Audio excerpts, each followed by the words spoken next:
రూపాయలు ఇయ్యవు, వేల కోట్లు సంపాదిస్తే ఇవాళ పక్కన చూస్తున్నారు. 110 నెలల అధికారంలో ఉండి నెలకు 1000 కోట్లు తగ్గకుండా 1,00,000 కోట్ల పైన దోసుకున్న ఆయన పిల్లలు కత్తులతో పొడుచుకుంటారు. ఒకరొకరు పంపకాలలో తేడా వచ్చి బావ బామ్మర్ది అక్క తమ్ముడు ఇంటిల్లి పాది తలా ఒదిక్కు తయారయ్యి ఎవ్వనికి వాడు బల్లాలు తీసుకొని ఈపులో ఒడుచుకునే పరిస్థితి వచ్చింది. ఏం సంతోషమైన తండ్రికి 1,00,000 కోట్లు సంపాదించిండు, ఫామ్ హౌజులు ఇచ్చిండు, బంగళాలు ఇచ్చిండు, వ్యాపారం ఇచ్చిండు, టీవీలు ఇచ్చిండు, పేపర్లు ఇచ్చిండు, రాసుకోనికే పేపర్ ఇచ్చిండు, చూపించుకోనికే టీవీ ఇచ్చిండు.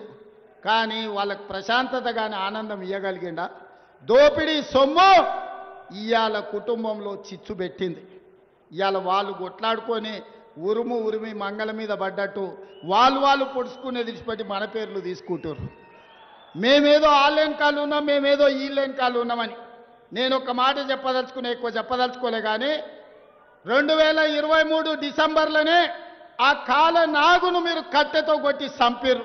ఇప్పుడు ఆ సచ్చిన పావును చంపాల్సిన అవసరం నాకుందా? బీఆర్ఎస్ అనే పామును, ఇది కాలకూట విషం ఉన్నది, ఇది ప్రజలను దోసుకునే అనకొండ అని 4 కోట్ల ప్రజలు డిసెంబర్ 3 తారీఖు నాడు బండరాయితోని మోది ఆ కాలకూట విషమున్న కాల నాగును ఆయల్లనే తెలంగాణ ప్రజలు బొందబెట్టిరు, మాడ వలగొట్టిరు. ఇక సచ్చిన పావుని ఇవాళ నేను చంపాల్సిన అవసరం ఉన్నదే? మీ పంపకాలలో పంచాయతీ వస్తే కుటుంబ పెద్ద దగ్గర కూర్చోండి, తెగకపోతే కుల పెద్ద దగ్గరకు పోండి, అక్కడ కూడా తెగకపోతే మంత్రగాని దగ్గరకు పోండి. ఎందుకంటే ఏ పంచాయతీ తెగకపోతే మంత్రగాని దగ్గర పోయి కూర్చుంటారు. పోయి నన్ను మంత్రగాన్ని చూసుకొని మీరు పంచాయతీ తెంచుకోరు. అంతే తప్ప మమ్మల్ని లాగకండి. మీ కుటుంబ పంచాయతీల మాకు రేషన్ కార్డులు ఇచ్చే పని ఉంది, పేదోళ్ళకి సన్న బియ్యంతో అన్నం పెట్టే పని ఉంది, పేదవాడికి ఇందిరమ్మ ఇల్లు ఇచ్చే పని ఉంది, పేదవాడికి రైతు భరోసా 9 రోజుల్లో 9,000 కోట్లు ఇవాళ పేదోళ్ళ ఖాతాలు వేసినాం. 25,35,964 మంది రైతులకు 20,617 కోట్ల రూపాయలు రైతులకు రుణమాఫీ చేసినాం. రైతులకు రైతు భరోసా ఇవ్వడమే కాదు, రైతు రుణమాఫీ చేసి ఒక్క 16-18 నెలల్లో 1,04,000 కోట్ల రూపాయలు ఈరోజు పేదల ఖాతాల్లో రైతుల ఖాతాలో వేసినాం. అందుకే మిత్రులారా, ఈరోజు రేషన్ కార్డు కావాలన్నా, ఇందిరమ్మ ఇల్లు కావాలన్నా, సన్న బియ్యం కావాలన్నా, 50 లక్షల ఇళ్లకు 200 యూనిట్లు ఉచిత కరెంటు ఇచ్చినా ఈరోజు అది ఇందిరమ్మ రాజ్యంలోనే సాధ్యమైంది, ఈరోజు మన ప్రభుత్వంలోనే సాధ్యమైంది. ఇదే కాదు, ఇవాళ నేను ఒక మాట చెప్పదలుచుకున్నా. ఆనాడు పోడు భూములు ఇచ్చినాం, అసైన్మెంట్ పట్టాలు ఇచ్చినాం. ఇవాళ దాదాపుగా కొద్ది మందికే ఇంకా భూములు ఇచ్చే అవకాశం ఉంది. ఇవాళ భూములు అందుబాటులో లేవు. అందుకే మన దరిద్రం తీరాలన్నా, మనం బాగుపడాలన్నా విద్య ఒక్కటే మార్గం. మన తలరాతల్ని మార్చేది విద్యనే. అందుకే విద్య మీద ఈ సంవత్సరం 40,000 కోట్ల రూపాయలు ఖర్చు పెట్టి ప్రతి పేదవాడికి రేషన్ కార్డు, ఇందిరమ్మ ఇల్లు, సన్న బియ్యం ఇవ్వడమే కాదు, మీకు చదువు చెప్పించి మిమ్మల్ని డాక్టర్లను, లాయర్లను, ఇంజనీర్లను చెయ్యాలని ఇవాళ మన ప్రభుత్వం ప్రయత్నం చేస్తుంది.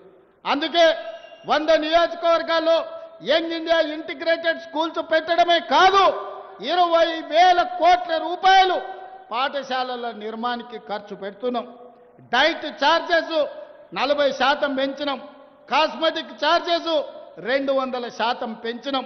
రాబోయే రోజుల్లో అడ్వాన్స్డ్ టెక్నాలజీ సెంటర్లలో సాంకేతిక నైపుణ్యం నేర్పి మన పిల్లలకు ఉద్యోగ ఉపాధి అవకాశాలు కల్పిస్తాం. ఇవాళ సింగపూర్, సౌత్ కొరియా, జపాన్లలో అవకాశాలు. ఇప్పటి వరకు ఖమ్మం జిల్లా నుంచి కానీ ఇతర జిల్లాల నుంచి ఈరోజు అమెరికాకు పోతున్నారు ఇంజనీర్లు చదివి. మరి అందరు ఇంజనీరింగ్ చదువుకోలేరు కదా. కొంతమంది ఐటీఐలు చదువుతారు, కొంతమంది పాలిటెక్నిక్ చదువుతారు, కొంతమంది డిగ్రీ చదువుతారు. మరి వాళ్ళకు ఉద్యోగాలు ఎట్లా? అందుకే ఈనాడు అడ్వాన్స్ టెక్నాలజీ సెంటర్లు ప్రారంభించినాం. ప్రతి నియోజకవర్గానికి ఒకటి ఇచ్చే బాధ్యత నాది. వేలాది మంది విద్యార్థులు అందులో చదువుకోండి, మీకు సింగపూర్లో, సౌత్ కొరియాలో, జపాన్లో మీకు ఉద్యోగాలు ఇప్పించి మన బతుకుల్లో వెలుగులు తీసుకొచ్చే బాధ్యత నాది. అందుకే ఇక్కడ ఉన్న యువకులకు, వేదిక మీద ఉన్న నాయకత్వానికి నేను సూచన చేస్తున్నా.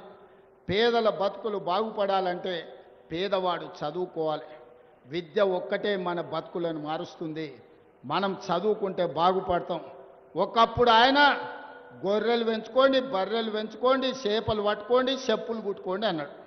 మన పిల్లలేమో గొర్రెల్ని పెంచాలంట, బర్రెల్ని గాయాలంట, చేపలు పట్టుకోవాలంట, చెప్పులు కుట్టాలంట. వాళ్ళ పిల్లలు మాత్రం రాజ్యాలు ఏరుకుంటారంట, రాజులు అవుతారంట, రాష్ట్రాలను దోసుకుంటారంట. అందుకే ఇవాళ పేదవాడు పరిపాలన చెయ్యాలి. పేదవాడు డాక్టరో, లాయరో, ఇంజనీరో, ఐఏఎస్ఓ, ఐపీఎస్ఓ కావాలి అంటే చదవాలి అంటే ప్రభుత్వానికి చిత్తశుద్ధి ఉండాలి. అందుకే నా ఏకాగ్రత మొత్తం చైతన్యం కలిగిన ఖమ్మం జిల్లా ప్రజలకు, యువకులకు నా విజ్ఞప్తి, చదువుకోండి. మీరు చదువుకి ఏం కావాలనో నన్ను అడగండి. ఎవరో సహాయం చేస్తే బ్రతకడం కాదు, మనమే 10 మందికి సాయం చేసేటట్టు ఎదగాలి. ఆ ఎదగాలి అని అంటే ఇవాళ పేదరికం పోవాలి అంటే చదువుకోవాలి. అందుకే మిత్రులారా, ఏ మంచి కార్యక్రమాన్ని మొదలుపెట్టినా మీ ఖమ్మం జిల్లాకే నేను వస్తున్నా. ఇవాళ మీ జిల్లాకి ఇన్ఛార్జిగా కూడా నా మిత్రుడు శ్రీహరిని మీ జిల్లాకు పంపించిన. ఎందుకంటే నా పక్కనే నియోజకవర్గం, నాకు ఎప్పుడు అందుబాటులో ఉంటాడు. ఇంతకుముందు కూనంనేని రామసింహారావు గారు, రామదాస్ గారు, ఆదినారాయణ, చాలామంది ఎమ్మెల్యేలు నాకు కాగితాలు తెచ్చిస్తారు. సార్ మా సమస్యలు ఉన్నాయి. నేను ఎమ్మెల్యేలకు, ఎంపీలకు సూచన, మంత్రి గారు రాబోయే 10 రోజుల్లో నియోజకవర్గాల వారిగా ఈ ఎమ్మెల్యేలను, ఎంపీలను పిలిచి మీ నియోజకవర్గాలలో పరిష్కరించాల్సిన సమస్యలు ఏమున్నాయో మీతోని కూర్చొని చర్చిస్తాడు, ప్రతిపాదనలు తెస్తాడు, కలెక్టర్లు, అధికారులతో మాట్లాడతాడు. వేదిక మీద నుంచి అధికారులకు కూడా నేను సూచన చేస్తున్నా, మీరు వారు తెచ్చే సమస్యల్ని ఏ విధంగా పరిష్కరించాలనో పరిష్కారంతో పాటు అంచనాలను వేసుకొచ్చి ఇవ్వండి. ఖమ్మం జిల్లాను అభివృద్ధి చేసే బాధ్యత ఈ ప్రభుత్వం తీసుకుంటుంది. ఈ జిల్లాలో 3కి మంత్రులు ఇచ్చినాం. మీ ఖమ్మం జిల్లా కీలకమైన జిల్లా, సమయస్ఫూర్తి ఉన్న జిల్లా. ఆర్థిక శాఖ మీ దగ్గరనే ఉంది, వ్యవసాయ శాఖ మీ దగ్గరనే ఉంది, రెవెన్యూ శాఖ మీ దగ్గరనే ఉంది, హౌసింగ్ శాఖ మీ దగ్గరనే ఉంది, విద్యుత్ శాఖ మీ దగ్గరనే ఉంది. ఉన్నదంతా మీ దగ్గరనే ఉంది. ఏదైనా ఖమ్మం వాళ్ళని అడిగి తీసుకునే బాధ్యత నా మీద ఉన్నది. కాబట్టి ఖమ్మం జిల్లా ప్రాధాన్యత ఎప్పటికీ తగ్గదు. రాజ్యసభ ఇస్తే కూడా ఖమ్మం జిల్లాలో రేణుకా చౌదరి గారికి ఇవ్వడం జరిగింది. అందుకే మిత్రులారా, ఇవాళ ఈ కార్యక్రమాన్ని ముందుకు తీసుకువెళ్ళండి.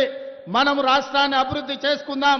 చివరిగా ఒక్క మాట, 2014 నుంచి 2024 వరకు 10 సంవత్సరాలు కాంగ్రెస్ పార్టీ అధికారంలో ఉంటే సంవత్సరానికి 2.5 లక్షలు, 2004 నుంచి 2014 వరకు ఎట్లయితే 25 లక్షల ఇండ్లు ప్రతి సంవత్సరం 2.5 లక్షల ఇండ్లు కట్టినరో, 14 నుంచి ఒకవేళ 24 వరకు ఇందిరమ్మ రాజ్యమే ఉండుంటే పేదోళ్ళకి 25 లక్షల ఇండ్లు వచ్చుండేవి. మరి 10 ఏళ్ళు మనకు అన్యాయం జరిగింది. రాబోయే 10 ఏళ్ళు ఇందిరమ్మ రాజ్యం ఉండాలి. పేదవాడికి, ప్రతి వాడికి ఇల్లు రావాలి. ఆ ఇల్లు తెచ్చే బాధ్యత మనందరం తీసుకుందామని తెలియజేస్తూ, మీరు మళ్ళొక్కసారి పెద్ద ఎత్తున మీ